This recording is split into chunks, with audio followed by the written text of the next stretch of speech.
ما ته کله نه کله واتساپ باندې ځینې میسیجونه راځي چې په هغې کې رانه غوښتې شوي چې موږ ډېر زیات اقتصادي مشکل لرو، په کور کې هیڅ هم نه لرو، که چېرې یو ویډیو راته جوړه کړي یا یو پوسټ راته وکړي تر څو نور کسان را سره کومک وکړي. نو غواړم لږ دې په اړه زه تاسو ته وضاحت درکړم چې دلته متحده عربي اماراتو کې چنده کول، خیرات غوښتل د پخپله یو قانوني جرم دی. که کوم څوک خیرات ټولوي یا چنده ټولوي، دوی باید لایسنس ولري یا اپروول ولري. هغې نه پس بیا کولی شي چې خیرات ټول کړي یا چنده ټوله کړي. خو کوم څوک چې لایسنس نه لري، اپروول یې نه وي اخیستی، دا کسان که چېرته ونیولی شي نو په داسې صورت کې به هغه کس 15,000 درهم جریمه کیږي او کم سے کم 3 میاشتې به جیل تیروي. بیا دلته جریمه په هغه صورت کې لا زیاتیږي که چیرې د دې کسانو مشر ونیولی شي.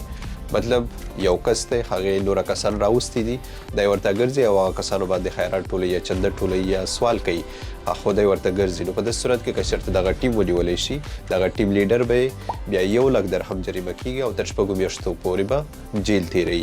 خیرات غوښتل یا چنده کول یا سوال کول، که هغه فزیکي ډول باندې او که انلاین ډول باندې. فزیکي نه مطلب دا دی چې یو کس چېرته په روډ باندې ولاړ دی یا یو دکان ته ورځي، هلته خیرات ټولوي یا چنده کوي، دې ته فزیکي ډول موږ ویلی شو.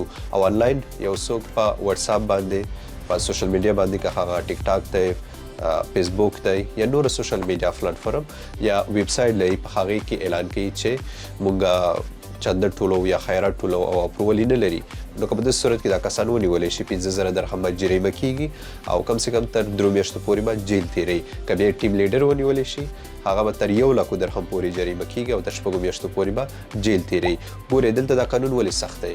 د دې په خاطر چې ډېر زیات سکیمر داسې ونیولی شول چې دوی به انلاین بڼه باندې خلکو څخه پیسې ټولولې، د دې په نامه چې موږ فلاني ځای کې دغه کار کوو، نو دوی به انلاین د خلکو نه پیسې راټولې کړي او نور به یې خپلو جیبونو ته واچولې.